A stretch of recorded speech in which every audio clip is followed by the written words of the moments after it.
Hop Podcast. Let's go. You're dealing with an expert in guerrilla warfare. With a man who's the best. With guns, with knives, with his bare hands.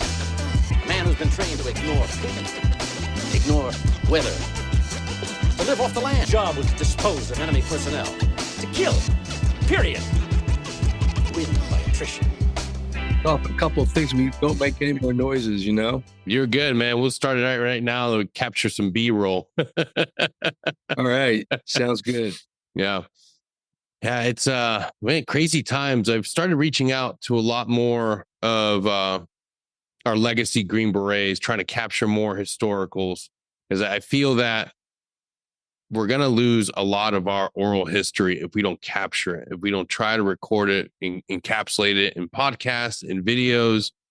And I was just at Modern Warfare Week back in November, and I ran into a group of guys that were working on a video game that I think you were helping develop or participating. Oh, yeah. In. And For Honor 3. Yeah. And man, it was sitting down talking to those guys. They just developed a way to make sure that those stories and that history is preserved in a whole different media. And that's frigging awesome. Oh, yeah, absolutely.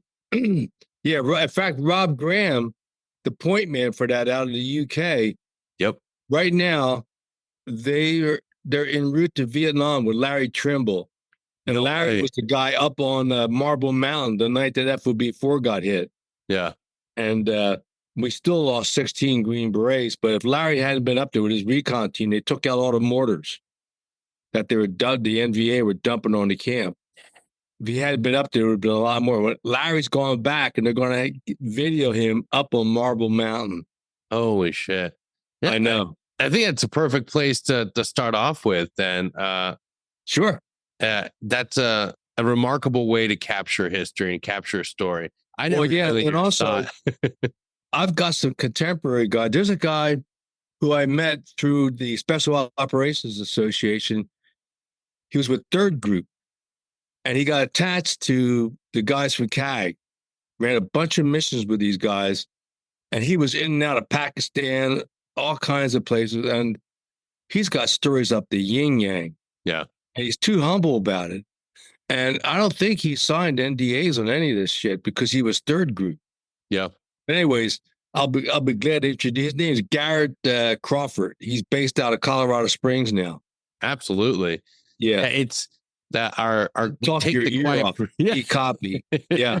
We need it because the quiet professional moniker is great when we're in, but when we're on the outside, we have these stories to tell, be able to not only allow our history to be preserved, but to help inspire the next generation of great warfighters.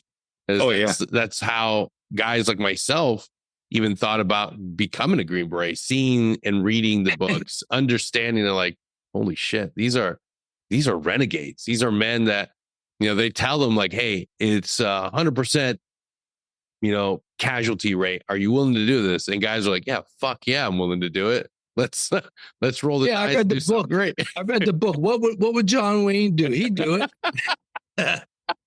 Exactly. Yeah. That's looking back at our Vietnam era Green Berets. That's something that is very unique. Absolutely. You are faced with the reality that these missions across the border are insanely dangerous, filled with uncertainty.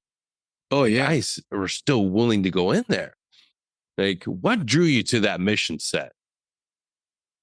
Well, nothing drew me to it. It was just the way things evolved.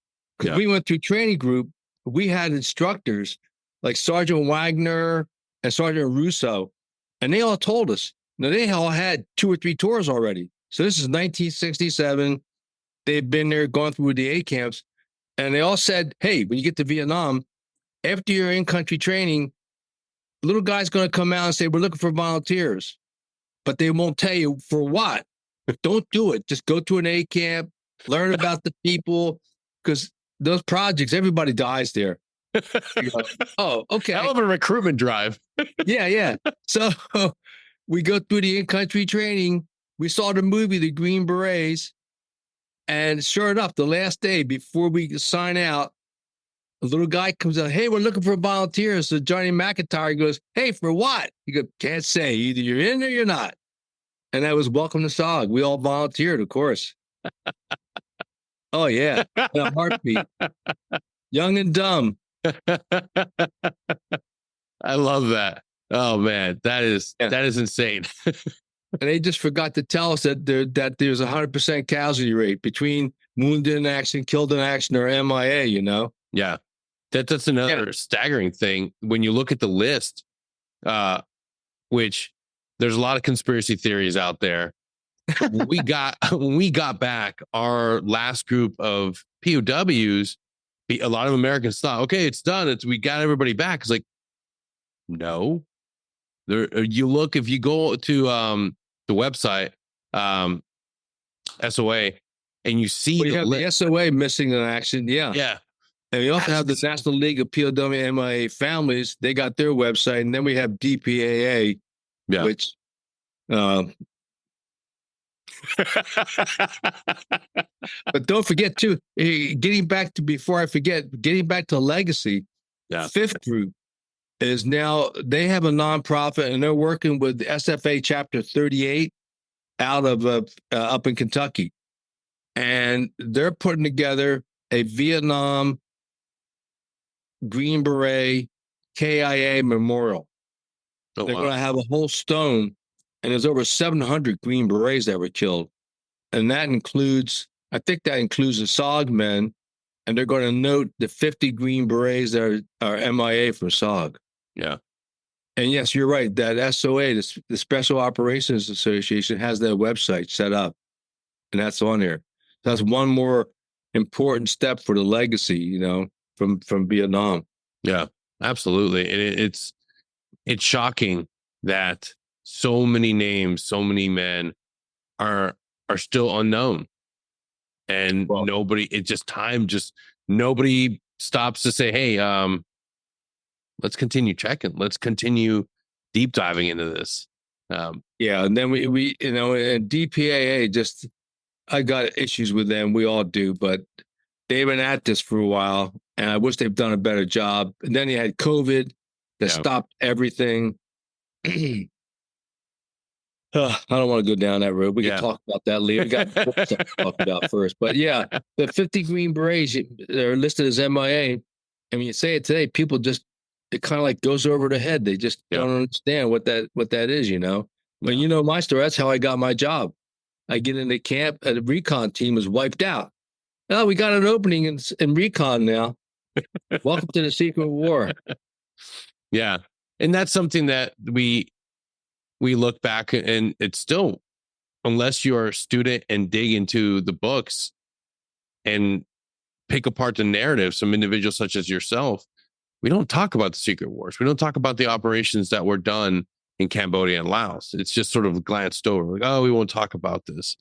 But those are important missions. And we look into Afghanistan, look at what we experienced with Pakistan being this wonderful haven for the Taliban. And it's like, shit, we've seen this before, guys. We've literally seen this before. But I would argue in your day and age, in that conflict, holy shit, talk about supply, talk about movement of personnel. It was robust. You guys were being held back from being able to, and for years. And then finally, it's like, okay, we got to do something about this. And that's the beauty of your unit and what you guys were able to do. Able to peel back that curtain and then expose what was really happening and be like, hey, this is pretty fucking robust. There's a lot going on here. Well, yeah, and even like you said, with today, particularly with Afghanistan and Pakistan, that border, nobody has, not that I'm aware of, has really written about what SF and Delta Force and the Navy SEALs, how many missions they ran across the fence there. Yeah. I was talking to you about this guy. We'll talk about it off camera. I'm not sure if he'd want to do it or not. He's kind of he could talk your ear off, but on the other hand, he's got that SF quiet professional side. Yeah. But I was talking to him yesterday, and he started going through like over 20 missions when they were in Pakistan, and they didn't insert by helicopter. They inserted at night. Sometimes they would go in with a pickup truck with hay and stuff, and they have 2 or 3 man teams that would just, the truck would keep rolling. They'd literally roll out of the truck, skirt to the side, and then go do an observation point for 2 or 3 days. They have to hide during the day, all that. I mean, those are great stories. Yeah. But nobody's heard them. At least I'm not aware of. I'm guilty of not reading every book that's come out since on the Afghanistan, but still, that to me is like, that's across the fence today. Yeah, exactly. It's lessons. And I would say that it's because of gentlemen like yourself, the lessons learned, the ability to continue that. You guys paved the way for us. Like reading those books and seeing the ridiculousness and the audacity of like, all right, we're just 3 guys. We're going in here and we've got a small little partner force and we're going to make it happen. And it's direct. In my own lived experience, I remember going in 2015 to Afghanistan with just me and one of my echoes leading 30 commandos. And it's like, you're nowhere near me. And I'm just in comms with you. I'm like, yeah, I'm pushing my stack of 30 dudes over this wall. It's like, there's that connection, that lineage, that legacy that's still there. And I know from my experience, like you can vet these dudes, but you can only vet them so much. Oh yeah. Like, yeah. I mean, in Afghanistan, that whole thing about, I forget what the term is, but the green fire or blue fire, whatever it was, you're indigenous, it could turn on you. Yeah. I mean, some of our guys had that, but at least in SOG, that was a minimal problem. Yeah. At least I never had that with my team. I was very fortunate that way. Yeah, but still, Afghanistan, I mean, God, that's historic, what's happened there. Yeah. Yeah, it's such it ended on such a bittersweet, horrible note, and so much. Oh my God. Yeah. Yeah, because what's that? It's like August 16th is your date. Yeah. But what, 2021? And then we have April 30th, 1975. Yeah. It's just like, what? Like so many striking parallels. Yeah. Yeah. Because when I left after my second tour of duty, I left camp and everything suddenly because of this asshole colonel. But the hardest part about it was after we had party that night, all the guys are in bed. I literally, Hep, my interpreter, was with me. He was the last guy standing. Everybody else had drunk and passed out. And Hep goes, "Do you need anything else?" And I said, "No." He literally passed out outside. I picked him up. I dusted Hep off, carried him into his bed, put him in, tucked him in. And I just stood there at the doorway for a minute, just looking at those guys. Yeah. And I was alive after 19 months in Nam, thanks to them. Yeah. And now I'm leaving. It's like, and this was April 1970. And we're going like, what does the future hold for these guys? Yeah. And I'm just a poor little peasant returning to Trenton, New Jersey. I had no means to help. And then when April 30th came, it was like, oh my God. At least today's guys have helped get their Afghanis out. Yeah, it was stories there. Yeah, that we could talk about later for future interviews if you want. Absolutely. That really hits home for me. Our last deployment for me, my team was 2019, 2020. And right when the next ODA comes in, you do your left seat, right seat, you hand over your partner force. They're going to be working with a new team. But those are your guys, and especially when it's an elite unit and you have your little ceremony, they, high five, but you're still going to the next briefings. You're still going and sitting in on the upcoming missions, and you're seeing that even in that time frame, January of 2020, as you're watching the movements and what they're briefing, what their higher command's briefing to them. And we had a very specialized elite unit of Afghans, Katejas. They're not your normal commandos. They're elite fighting force and very small, pinpoint assault force. And you started seeing the fear creep in to these Afghan senior leaders. They're like, okay, Americans are leaving at some point. The election's not flushed out yet. We don't know what the next administration is going to do.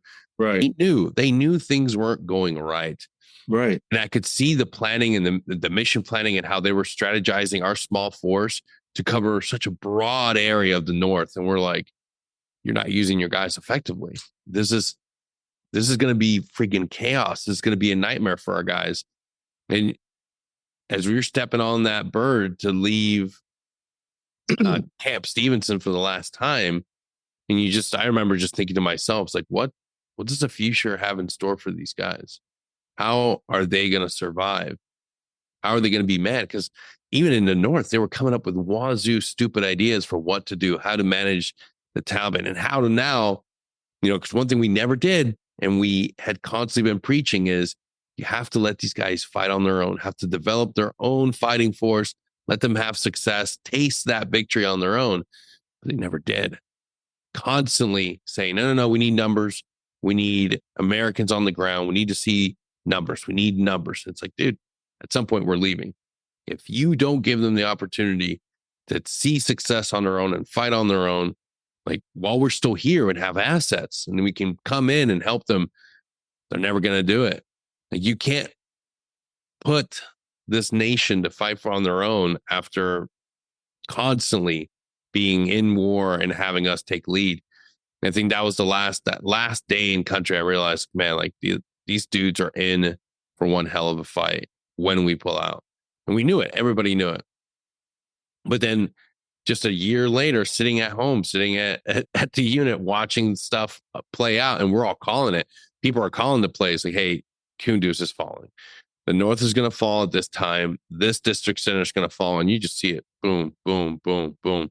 And now you're just panicking because you know where your guys were at last. You know where they're templated. And it's just like, you can't fucking do anything. And it happens so fast. Yeah. Absolutely. And then the last thing that was just so shocking was the helicopter evacuations from the embassy.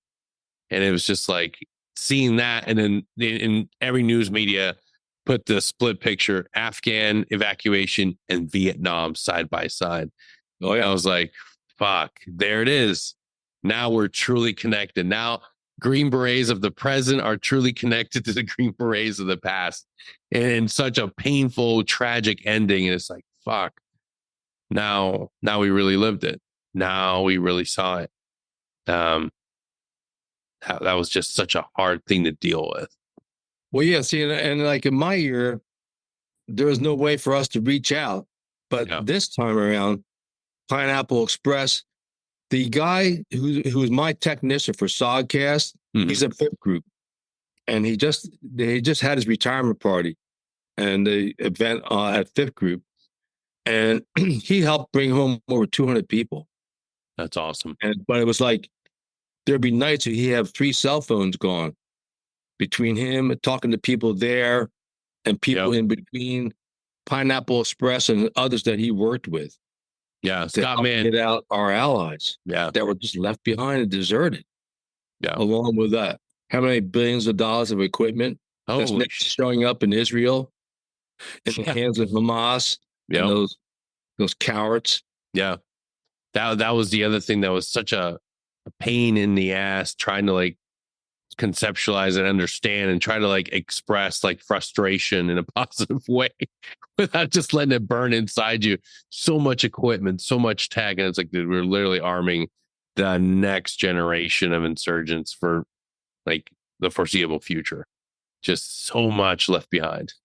Well, and like, here's one more parallel. Like, you were thinking about training your people to run the missions, and then with SOG was 8 years that SOG existed, from 64 to 72. Mm-hmm. Idaho, my recon team was one of the original 5 teams, and they ran missions. We had SF people going all the way through. Near the very end, Idaho, Do T Kwong became the team leader, and they ran a couple of missions all in the ditch across the fence. No way. So I always felt proud of that, even though I wasn't there. This is like 2 years after I left, but they did it. Hell yeah. And but then again, 3 years later or whatever, April 30th rolls around, these guys had to escape and evade. Yep. And we had King Bee pilots, the South Vietnamese that were in the 219th that flew all these missions for us. They inserted us into Laos, North Vietnam, DMZ, and more importantly, they pulled us out.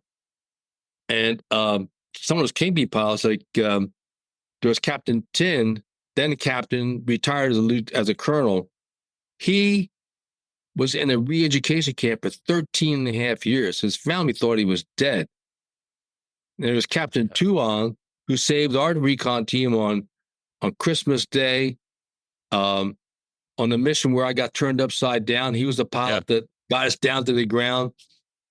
And we lost Captain Tuong a few years ago, but he was in a re-education camp for 5 years.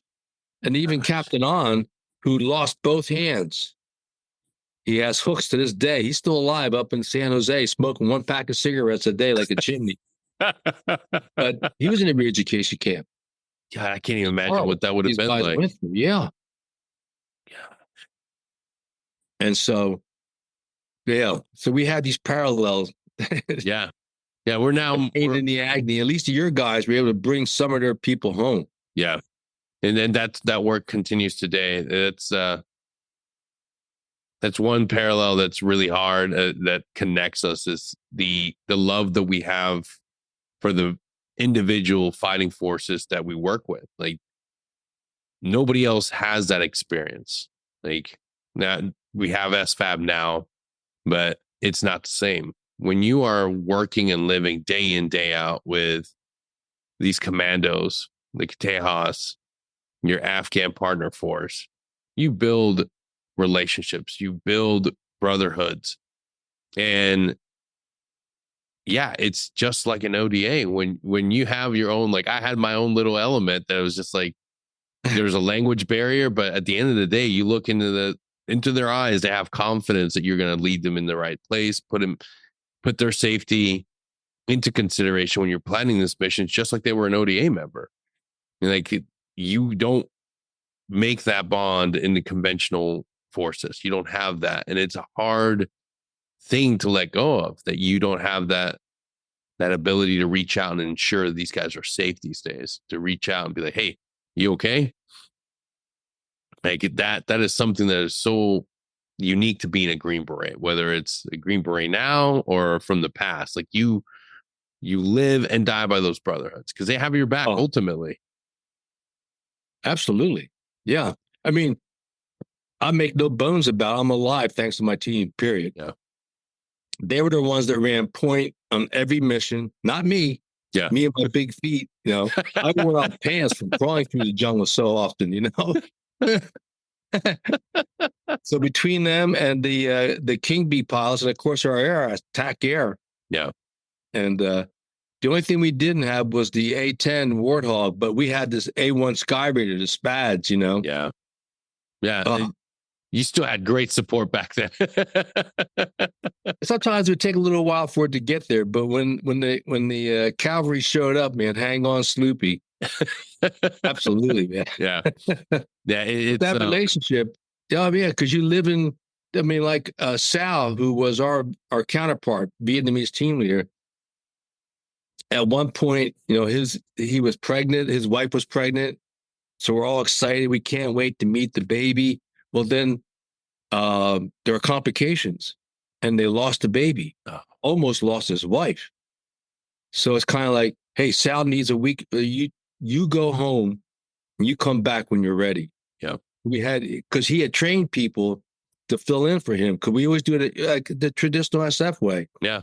Train people and even train them so that if all the Americans get shot up, they can still get the interpreter or somebody else we kept working with the English speaking so that they could get on the ERC-10 or the PIC 25 and talk to TAC Air and eventually get the team out.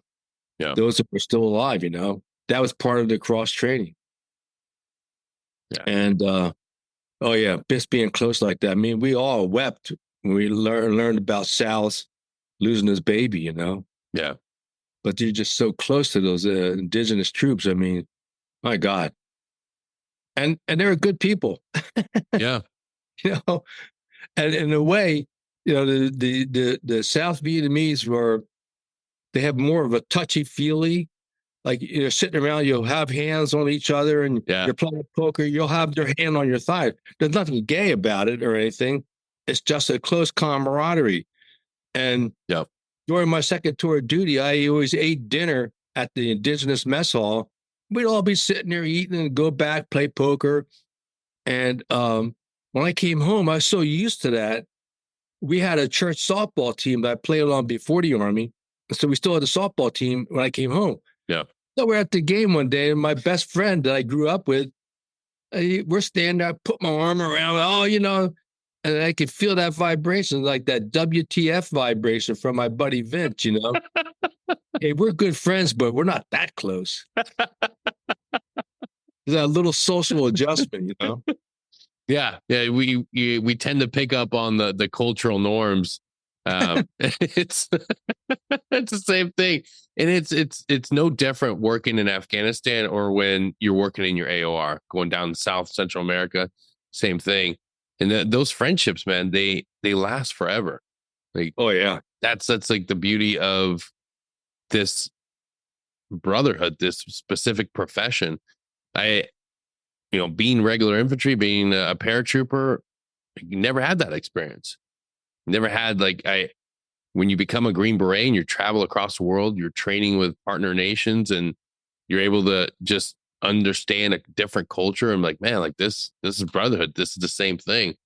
It's one of the most attractive things about being in special operations, like being able to experience a completely different life and different cultures and still being able to find that common link in brotherhood, whether you're in fifth group. Nobody wants to live under communism. Yeah.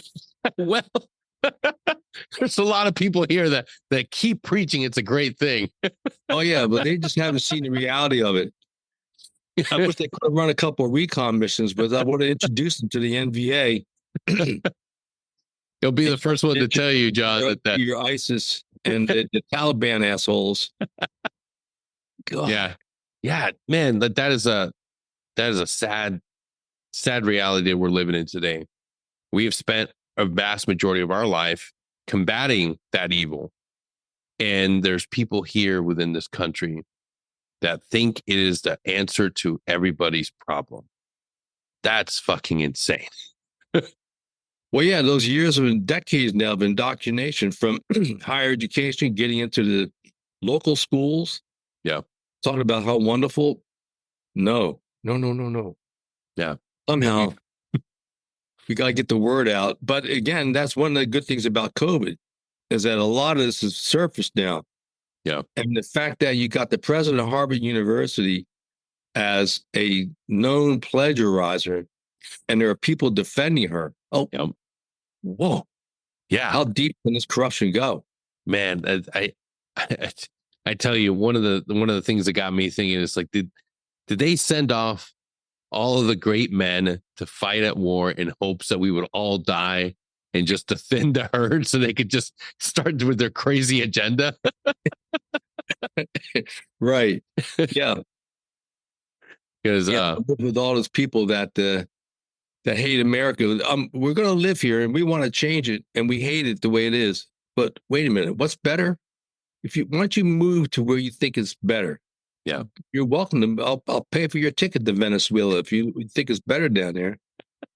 Yeah, Venezuela used to be thriving. It used to be a great nation. Oh, yeah. Yep. 20 years. Yeah. Absolutely. Yep. And they're still pushing it down there. So yeah. Who knows, man? The challenges. Yeah. Forces of darkness are everywhere. They really are. It's hard to pretend like it's not there. And I think when we're so busy while we're in deploying, training, we kind of lose sight of what's going on at home because we're hardly home. And then when you retire and you start going back into your community, start your second chapter in life, then it's really easy to see. It's like, man, things are really weird in our own country. Well, yeah, well, of course, there's a shock. Like in my case, I remember this is like November of '68. We were in a Target, and we come out under heavy enemy fire. Barely get out. The King Bee saved us. We come back, and we go into the team room, and there's a like Newsweek or Time, 500,000 people demonstrating against the war. Yeah, you go like, WTF? You should have met the guys that just wanted to kill me. mm-hmm. Hundreds of them were trying to kill me and anybody that likes democracy. So they want us to be communists. I welcome you to come on over, but no, and that was just horrible. But that's the way it was. Even then, and then when I got out of the army in '70 and went back to school, and there were some political scientists and some quote education foundation folks who talked about the Constitution being old. Yeah, and we got to revise it or ignore it and go on with the new, because it's a modern day America now. Excuse me? Yeah. Yeah, that Constitution is there for a reason. We can build on it and try to improve it, but don't change it outright. Yeah. John, I'm seeing the same thing right now. Oh yeah, going through school, and I'm a lot older, and I'm going into these classes. I'm sitting down, and one of the mandatory courses I have to go through is social justice theory. No. Yeah. Yep. And I, I'm still, regardless of not being, I'm retired, but I will always have my chief hat on. Be smart, listen, observe, take copious notes, and understand what's going on around you. And what they're teaching is how to ensure that you can find any way to label yourself a victim, because now we're in a time of victims and oppressors. And I'm like, wait a second. Why are you trying to tell me that I have to figure out how I'm a victim? Why are you trying to get people in this class, these young, impressionable minds, to find ways to become victims so that they can be, the leading the charge against the oppressiveness of the United States? I'm like, man, this is really, really weird. Why is this being taught? Why is this in my curriculum? And it really makes no sense. None of the things that you're having to write papers that go against everything that is American in value and nature. And I'm like, man, this isn't about equality. This is about destruction and destroying what really makes America the great nation that it is. Trying to find ways to poke holes into our Constitution, into the way that we have lived for years, and trying to just label it all as being bad. And and have you all visited the cemeteries in France, Luxembourg, Belgium, where we have thousands of Americans that died fighting, real Nazis? Yeah. So it's alive and well. Oh yeah, the propaganda machine is still there. Yeah, and they, like when I came home, the communists that were proactive on campus were just rude and crude. Yeah. But they've learned how to polish up and clean up their act. Whatever they call themselves these days, socialist, democratic, whatever. Yeah. They're much more sophisticated, and they've corrupted the institutions. Yeah. Like you said, a class like that, it's like, whoa, and they teach it like it's gospel. That's exactly it. Oh my God. Yeah. Yeah.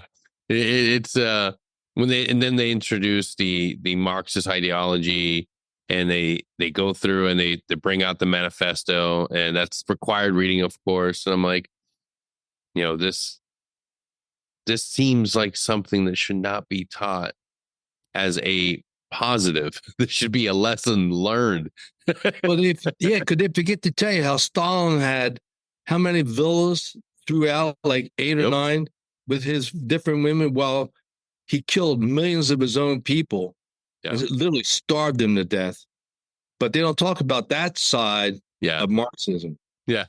It glosses over all the times it has led to just countless deaths.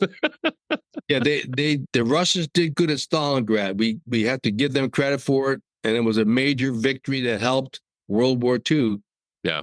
And they had a hell of a commitment. They lost over 1 million people, but that's one good positive thing. But don't talk to me about communism and socialism and Marxism, how great it is overall. Yeah. Yeah, no, it's never made any country great.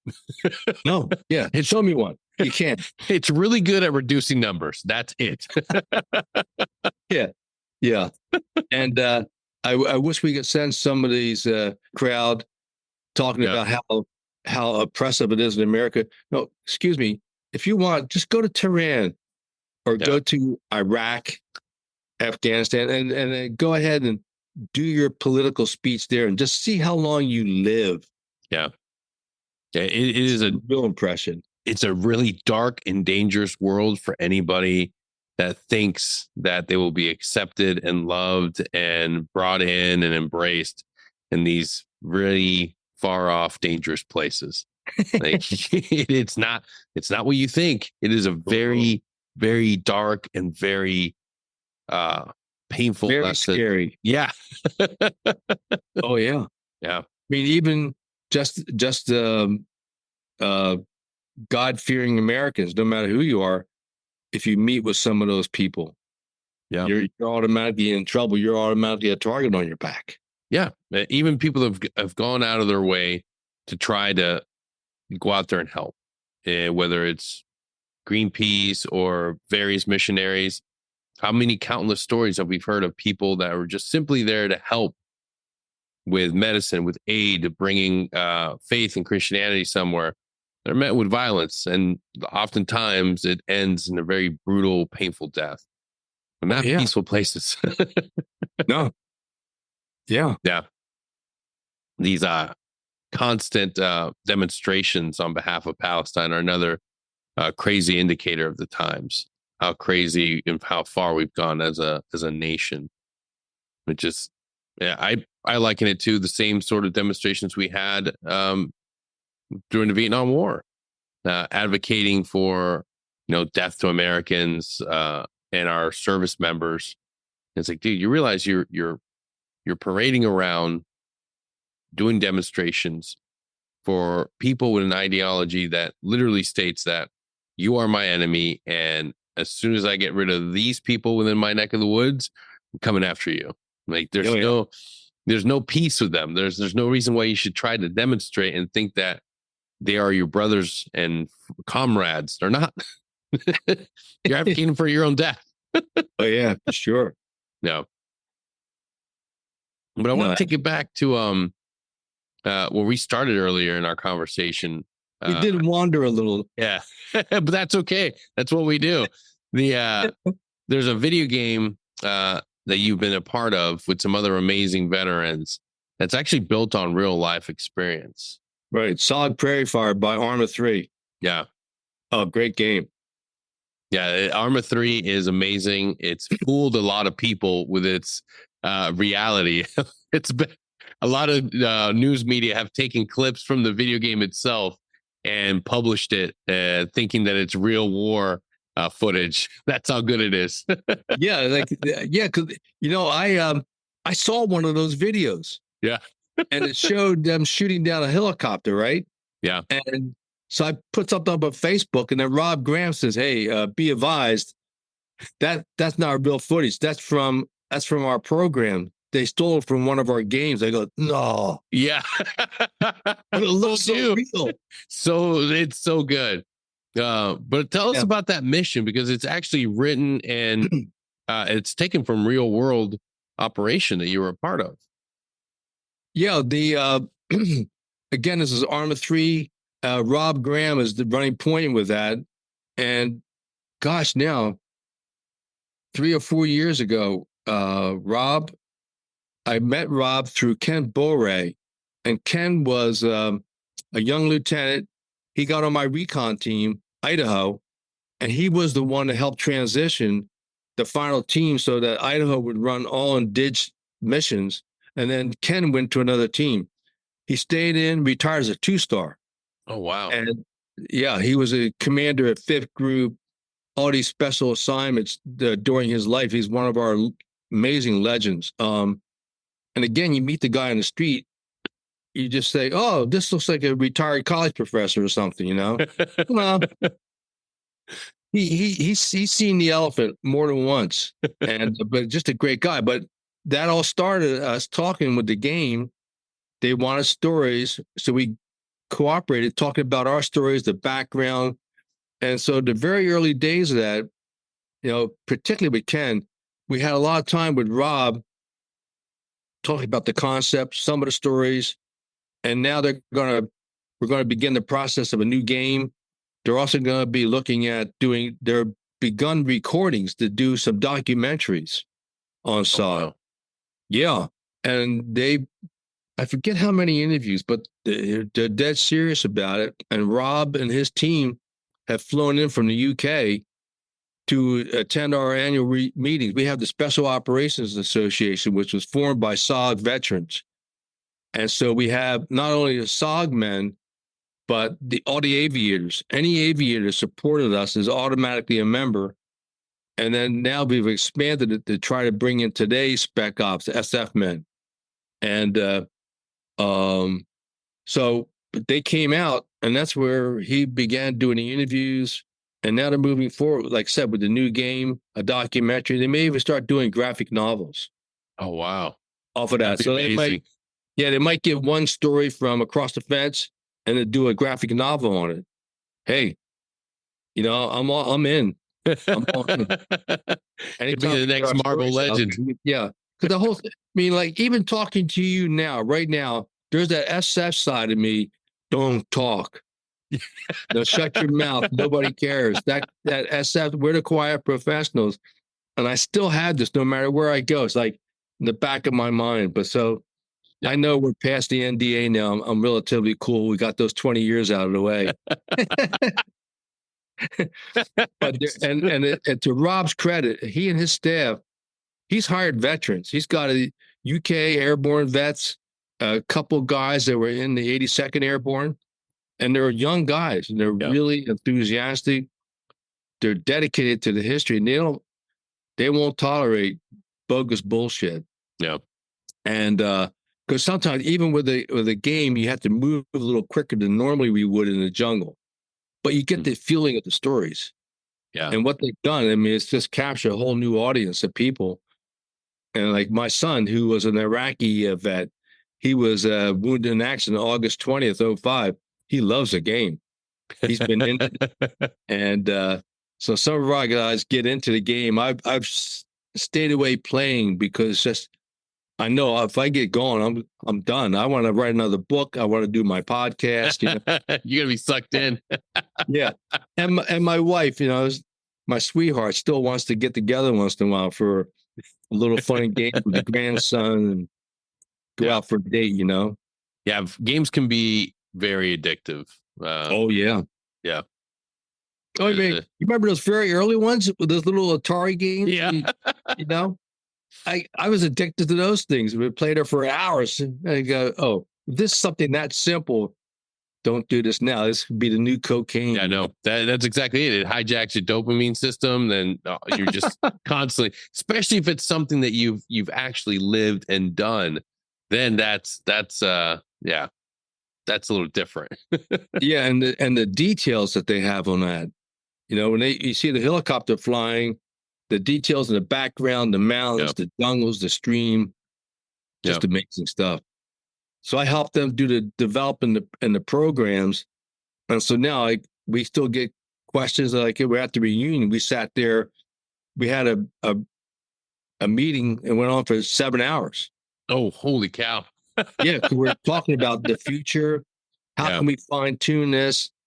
And then there's a lot of little SOPs that we had that these young guys, because they're all vets. They've been to war. Yeah. That are working with Rob. And Rob's a Navy veteran. He served in the UK's Navy. Yeah. So we're working with veterans that really are paying attention to the remote. And so there are several times when me, Dick Thompson were there, and we're going, that's not quite right. So we talk about it and look about ideas for the future, as well as fine tuning what they've done. Yeah. Like I said, I've had to stay away from the game because I know once I get into it, forget it, man. You're It's too done. much fun. I'm going to do that when I get old. When I get into the 90s or so, I'm going to do some video game time then, but not right now. What about are you writing another book? Yeah, thank you. I just started book 4. And so again, it'll be a compilation of stories. And the first story is one of my favorite. Nothing that I'm involved with, but we had a guy named Jim Shorten Jones, who if you want to do an interview later with Jim, he'll talk to you. He was in the Navy, served in Nam, I mean. Worked with the little people there from the Navy side, got bored, became a Green Beret, ran recon out of Khartoum. And then after that, he, and I'll come back to one of his missions that makes him a truly unique SF guy. Mm-hmm. He got bored with SF, became a PJ, and then he went on to become a radiologist, a doctor. Holy cow. Now, one of his missions in SOG was a bright light. An F4 went in, and it got shot down on a bombing run on a bridge. And so when it came in, it hit a hilltop. It went through a second hill. And what they didn't realize at the time, when that second hill, when it went through, it was NVA barracks. So this crashing F4 literally killed dozens of NBA and family members in their sleep. And then it crashed on the third hill. So Jim went in with a recon team. They had to rappel in. They got to the second hill. By then, they could hear trucks of NBA coming. The weather was closing in, and it was near the end of the day. So they couldn't get to the third hill. So they get pulled out on strings under fire, make it back. About 20 years later, Jim took $35,000 of his own money. He went back to Cambodia, hired some young men and some people. One of them was a relative of a village chieftain in Cambodia. And he didn't realize it at the time, but he hires these people. They go into the jungle and move to the site of that crash. It took them like 2 weeks to get there. When they get there, they begin working the site, trying to find anything to lead to to recover the two. There's actually 2 pilots. There was the pilot flying in the front seat, and the back seat. Yeah. The back seater was a pilot also on that mission. So armed, uniformed bandits came and took them out, forced them to leave. They said, "You can leave or die." And fortunately, they had the son of that chieftain with them, or they would have all been killed. So they came back. Jim went in with DPAA, and he was on the site with them, going through, trying to find, literally sifting the soil for 2 weeks or 3 weeks. He extended his time and stayed with them. And this was like, I think it was 17. And they said, "Hey, we're going to go back. We'll call you." Well, they went back. They never called him. He learned about it after they came back, which is typical DPA politics, which is just utter bullshit. But the 2 Air Force people are still MIA. But that story with Jim, that's my first story going to be in the book. So it's going to be Solid Chronicles, Volume 2. And this is the first time I've talked about it publicly. But it's the new year. My wife has given me the green light. I don't do anything without my sweetheart and my main organizer behind me. Because without her, I barely get up in the morning, Indeed. Yeah, absolutely. Man, that is a remarkable story.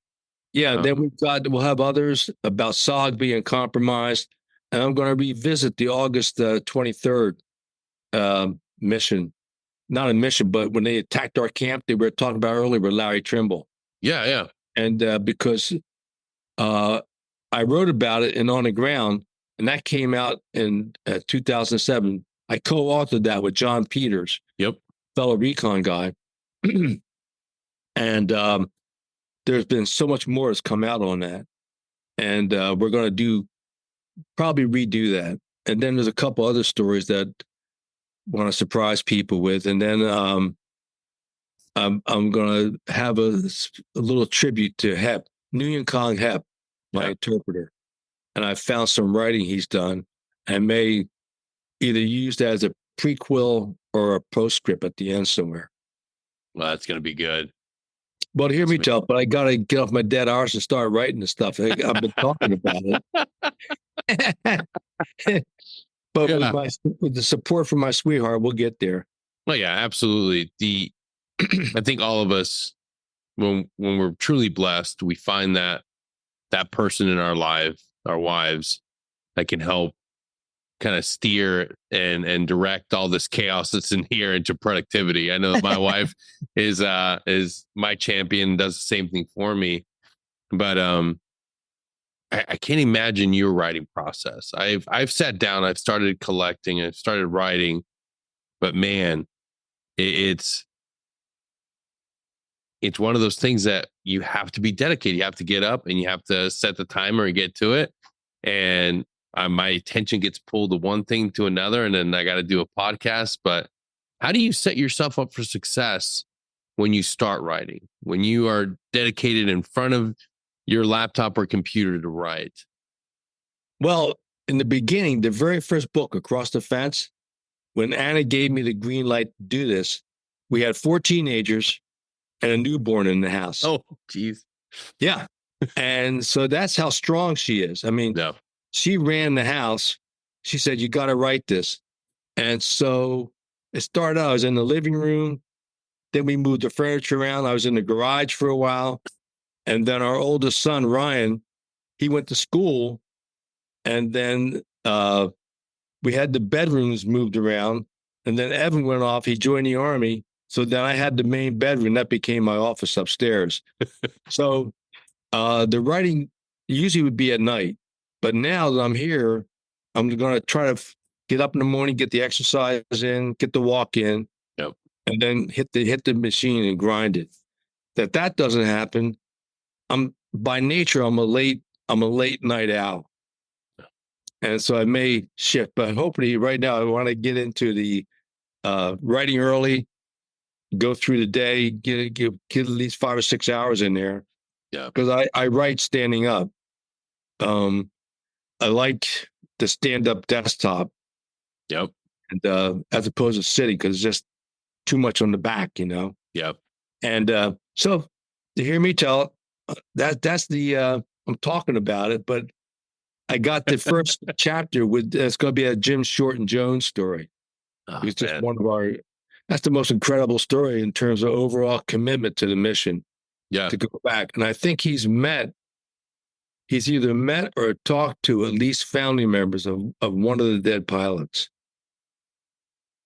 And if DPA goes back, Jim hopes to go back with him, even though Jim is, he's a few years younger than me, but he's still in good shape. Yeah. And he's ready to go. That's just like such an incredible story. Yeah. That's commitment to your brothers in arms. That's. Oh, yeah. And, we always had the bright lights that would go in for the pilots. We had several missions like that. I mean, we had a bright light. We couldn't even get to the down aircraft because the enemy activity was just so intense, Yeah. But, that's one of those sacred missions.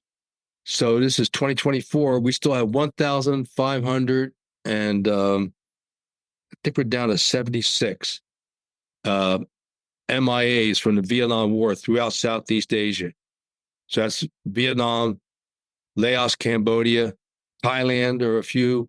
There's even a couple of pilots that went down on the border in China. Yeah.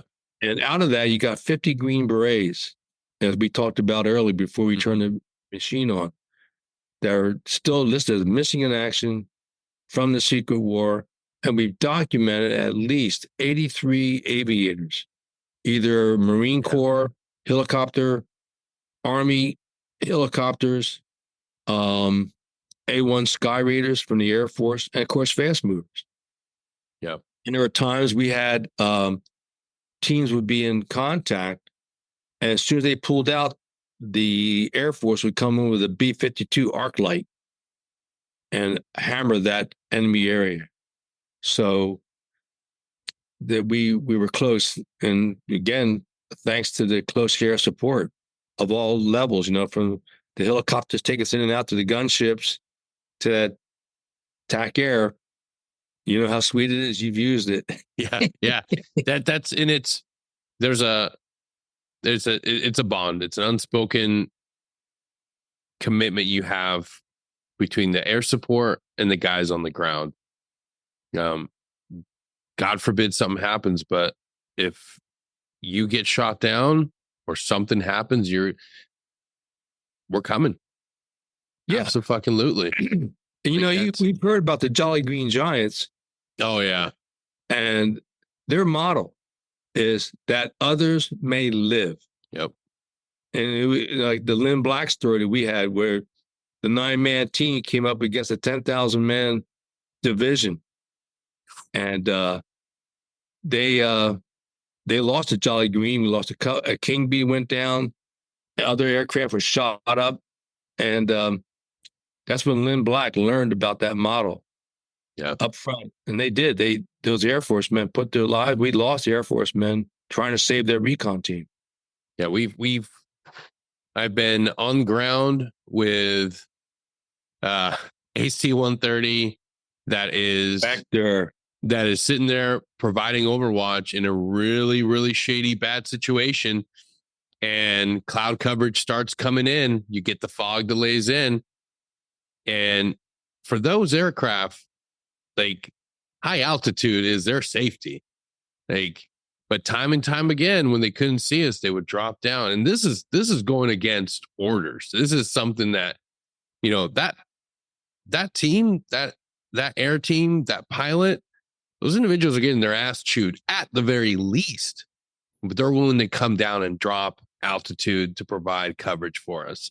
No kidding. That's a bond. They don't know you anything. They don't know you. They maybe know a few of your teammates, and maybe they know your captain and your team sergeant and your warrant from sitting down and doing the air mission briefs. They don't know. They don't have an allegiance to you. But no. God damn it, they know their mission. You're their mission. They're staying in there. They're staying on station. Well, that's impactful. Well, yeah. See, you had that where, in our case, we would never meet any of the fast movers or A1 Sky Raider pilots. Forget it.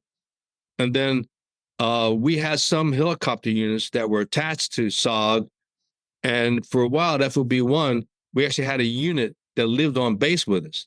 Yeah. They would put their helicopters at the Fubai Air Base, and they were there with us for 7 months. Yeah. That was amazing, because then if there was no fact to talk to, we would just get on the line directly with them.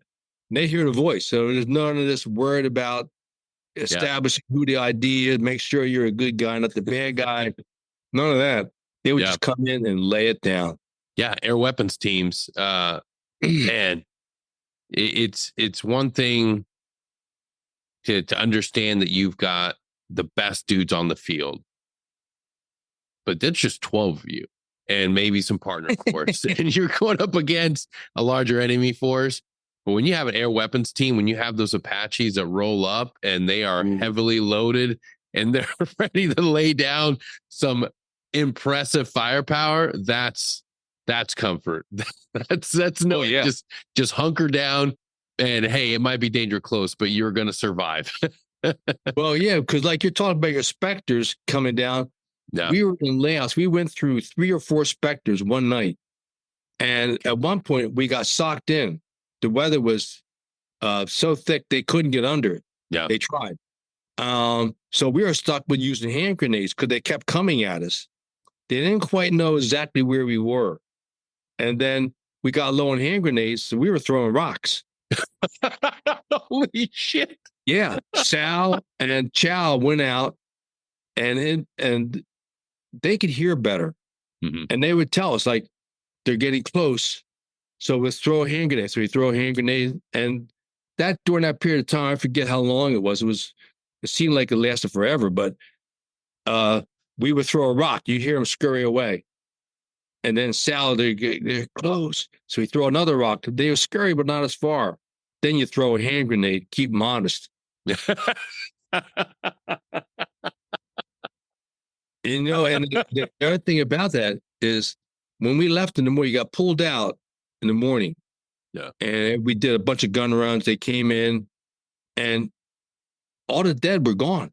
They had pulled all the dead off during the night. But you could see the blood trails and blood spots and things like that. That was amazing. Yeah.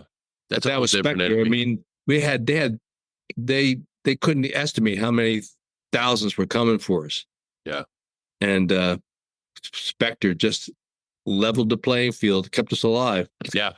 Yeah. It's a big shout out to those guys and gals that run those beautiful, awesome machines of warfare, because they're something else talk about anytime you called up for, or your TAC-P or your CCT called up for support and had those on the line, or even before the mission, when you're doing mission planning, there are a lot of behind the scenes stuff. People don't understand what goes into mission planning and allocating resources. You know, you're at the north, you got a whole different support package here, and the guys in the south. But you know, for a lot of times, and when things got really thin, you only had one or two, maybe I believe one at the time. That one gunship, and everybody's jockeying to get it. And if task force is going out, they're getting it. If task force is staying in, then it's everybody's jockeying. Who's got the most important mission? And when you slap that concept down and it's approved and you get what you request, I swear to you, me, the captain, teams are like, fuck yeah, we got it. We got our package. We're getting it. And then you go in, and if weather comes in, it's like, hey, you're coming off station. It's like, fuck, you feel a little bit more naked, just a little bit more vulnerable. You're sitting there like, all right, now it's just you. Now it's like, all right, let's see if we got what it takes. But yeah, that's why we carry 600 plus rounds, and we had 10 to 12 rounds for our frag grenades. Yeah, and 10 to 12 rounds for the M79 that we sawed off. Oh yeah, talk about my favorite weapon system. Thumper. Yes. Oh yeah. We would do a little bit of what we like to call shake and bake, and for legal reasons, we won't say what the other rounds were besides the high explosives. But right. But we always carried a CS round. Yes. Just to break contact. Yes. Highly effective. I would walk in, and I remember just dumping. I mean, if we're prepping the objective, I mean, you get good and fast. It's just I had my front bandolier had fashioned these bungee straps and just had my entire front just cut, and I would just go through that, and then had a little side satchel and a belt. So it was just like, at any given mission, that was the primary thing, because I'm keeping you at bay. I am.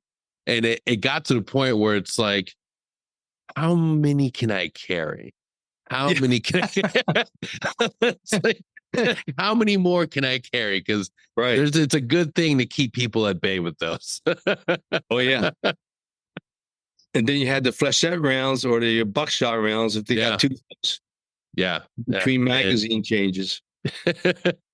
Yeah, I was notorious. I took off because ours, the M79 Thumper was beautiful, but we ended up having the M320s.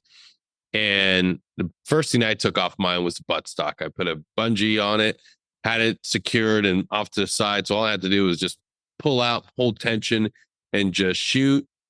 And then, ours kicked out to the side. So shoot, kick out to the side, dump another one, and I would just be walking and just dumping, just going through rounds as much as I could, just waiting for my team starting to be like, all right, Chief, you're good. We're good. Yeah. Shout out to Micah. Oh yeah. Airborne. For sure. Now those will always have a special place in my heart. I don't know how I can get a hold of one legally, or maybe illegally later on down the road, but I'd like to have one framed. Oh yeah, me too. That's one of my favorite pictures. We had a picture on the range where we were firing one, and you could clearly see just how much we had cut it down. Yeah. Yeah. It's man. Yeah. Such a good weapon. And it's the testament. It continued to be utilized within SOF. I mean, there's pictures of guys currently that still have them on the hand receivers. They're still in service. Oh yeah, just cut down. yeah, trimmed a little bit. Just a little bit. Got to customize it. Yeah, you had to keep enough on the handle to hold it because still had a kick to it. Oh man, what were some more of your? Because that's one thing that also fascinates me about our Green Beret ingenuity. We get kit and we customize the shit out of it, even if it's not to Uncle Sam's liking. Right. Well, we had guys. Now, I wasn't smart enough to think about this, but we had guys after me that modified their RPDs because they liked the RPD better than the M60, and they cut the barrel down. And again, they may have cut the stock down, but it was trimmed. And Eldon Bargewell, Eldon and I were E4s together at Fubai in '68, and he stayed in for almost 40 years, retired as a 2-star also. Holy cow. And he earned a DSC during a second tour of duty, and shrapnel around hit him in the face and went through his cheek, and it came out the other side. And he had his RPD, and he gave his team cover fire when everybody got to the last helicopter to get out of the target. And there's a statue of Eldon now back in his home state of Washington. He's carrying his sawed-off RPD. That's really cool. Yeah, battlefield engineering and ingenuity is some of my favorite things. Is we see it in the uniforms, we see it in everything that, because you have to be able to tailor things for the reality of war. If it doesn't work, if it doesn't make sense, make it make sense. Sure. Even like we had our uniforms, so we had extra pockets stitched in here. Yeah, we had one each on the arms. Now, most of the combat gear all has extra pockets. Yep, we took that from you guys. My first SF deployment, we didn't do the cries. We didn't do our Patagonias. A lot of us bought our own BDUs because we were looking at who we were going to be working with, and that's what our commandos were wearing. And the first thing we did was go down to the sew shop and do the pockets here. And it was just like, dude, like, we're really doing it. This is the Green Beret thing. Indeed. Yeah, we had a little tailor on base, the tailor would come in. Yeah. And do his fine work, man. Yeah. That's absolutely. Well, then we also, don't forget, we went through the whole thing about jungle extractions. At first, it was just 150-foot piece of rope with a sandbag on it to get through the jungle, and then a D-ring. And then we wore a Swiss seat hooked in with a D-ring to the D-ring. Then you had one on your harness to hook in, so if you got shot, at least you stay on the rope. Mm-hmm. And then eventually they came out with a McGuire rig, which was like a leather strap with a hand hook. Yeah. And so we had guys that got shot or were unconscious, and they came out with that hook just keeping them alive. And then they finally came out with a stable rig. Yep. Part of the web gear that you guys have modified further since. Yeah. That's the whole extraction. That was part of one of the pioneering efforts, Yeah. And it's still something that we train with and do to this day. It's it's one of those things that you see in the movies, you see in the Green Berets, and then when you finally get to do it on the team, you're like, holy shit, like this Green Beret stuff. Well, yeah, because I repelled into a couple of targets. The first time I repelled into a target, it's like, holy shit, this is just like, where's John Wayne, man?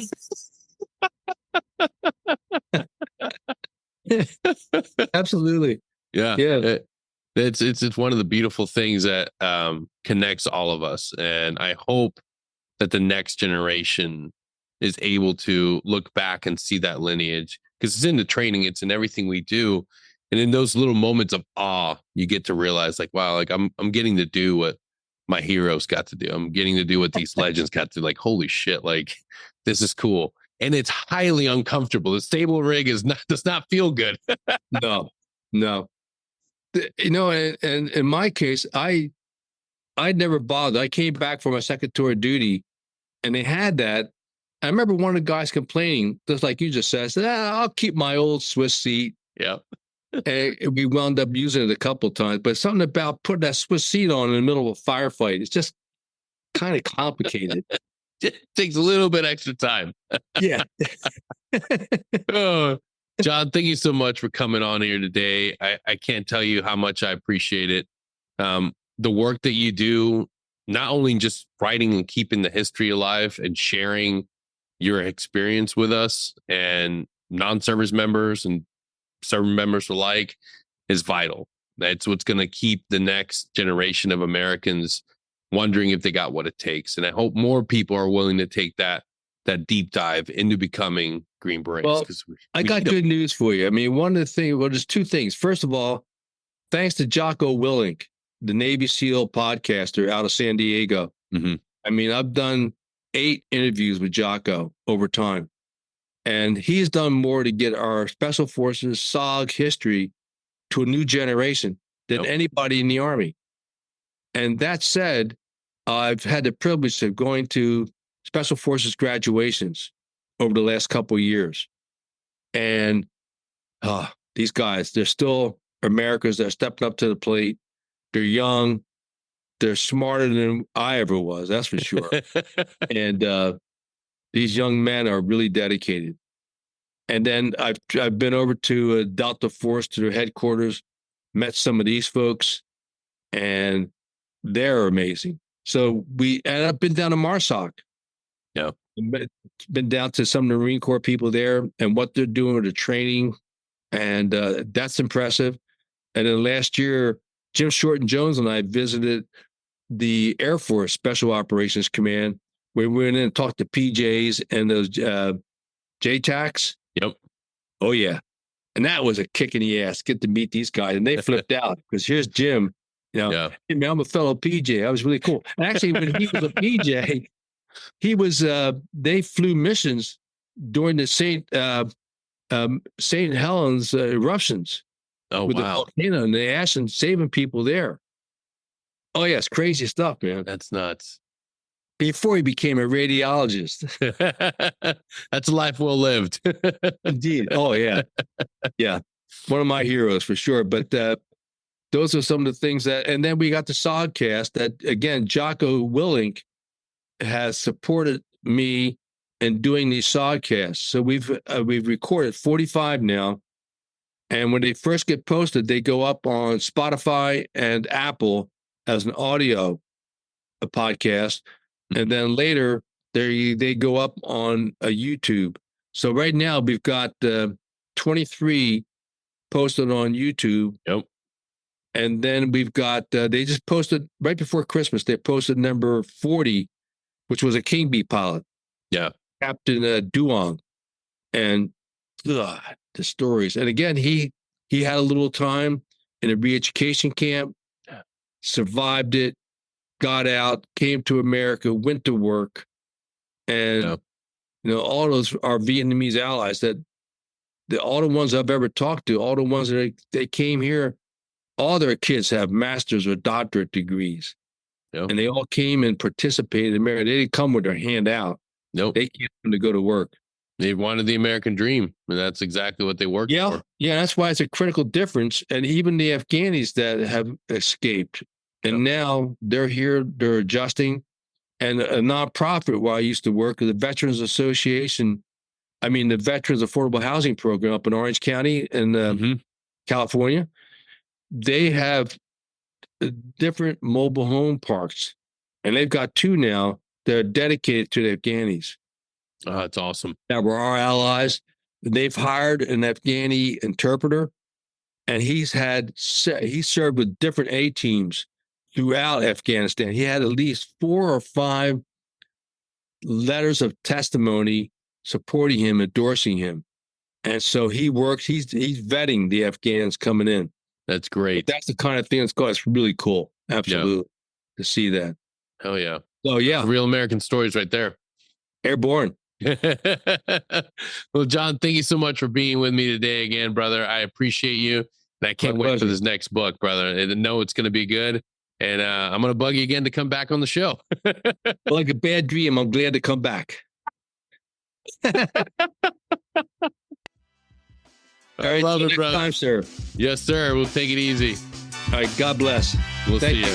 Thank you.